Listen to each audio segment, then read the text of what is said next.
29 April रोजी racecourse या मैदानावरती व्हीआयपीची मोठी सभा होणार आहे आणि त्याच्यामुळं त्या एरियातील ट्रॅफिक हे बाधित होणार आहे।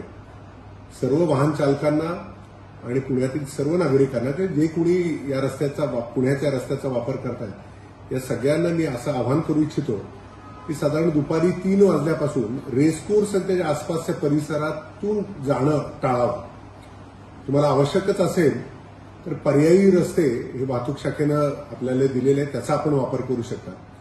पण सहजासहजी आपल्याला कळावं म्हणून मी आपल्याला सांगतो की साधारण लुल्लानगर, गोळीबार मैदान, एमजी रोड, जहांगीर हॉस्पिटल चौक, येरोडा ब्रिज, मुंडवाकडे जात असताना कोरेगावपासून ताडीगुत्ता चौक जो आहे तो, मगरपट्टा जंक्शन आणि जगताप चौक चिवरकर रोड हा सर्कल जर आपण पकडला तर याच्या आतील सर्व परिसर हा वाहतुकीसाठी थोडासा कंजेस्टेड अशा पद्धतीचाच राहणार आहे। या एरियामध्ये जर आपला महत्वाचं काम नसेल तर इथे या वेळेमध्ये येणं टाळावं किंवा जाणं टाळावं आणि पर्यायी रस्त्याचा वापर करावा। पोलिसांकडून विशेषतः वाहतूक पोलिसांकडून जे इमर्जन्सी सेवा आहेत म्हणजे जसे अँब्युलन्स असतील किंवा इतर सेवा आहेत यांना फ्री पॅसेज देण्याचा आम्ही पूर्ण प्रयत्नही करणार आहे आणि त्याला दिला जाईल।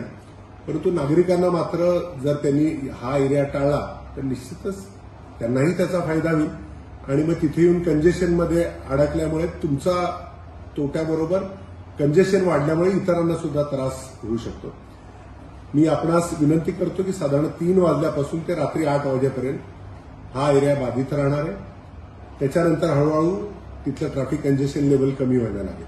सभेसाठी येणाऱ्या लोकांना आपण ज्या डायरेक्शनने येणार आहेत त्या डायरेक्शनला पार्किंगची व्यवस्था करण्यात आलेली आहे।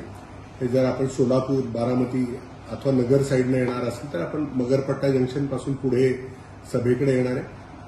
तिथे ट्रॅफिकचे कर्मचारी आणि व्हॉलंटियर्स आपल्याला गाईड करतील पार्किंगसाठी। जर आपण येरोडा साईडने येणार असेल त्यांनाही पार्किंगची व्यवस्था करण्यात आलेली आहे आणि स्वारगेट किंवा सातारा रोडने येणाऱ्या लोकांसाठी सुद्धा ममादेवी आणि त्याच्या आसपासच्या परिसरामध्ये पार्किंगची व्यवस्था करण्यात आलेली आहे।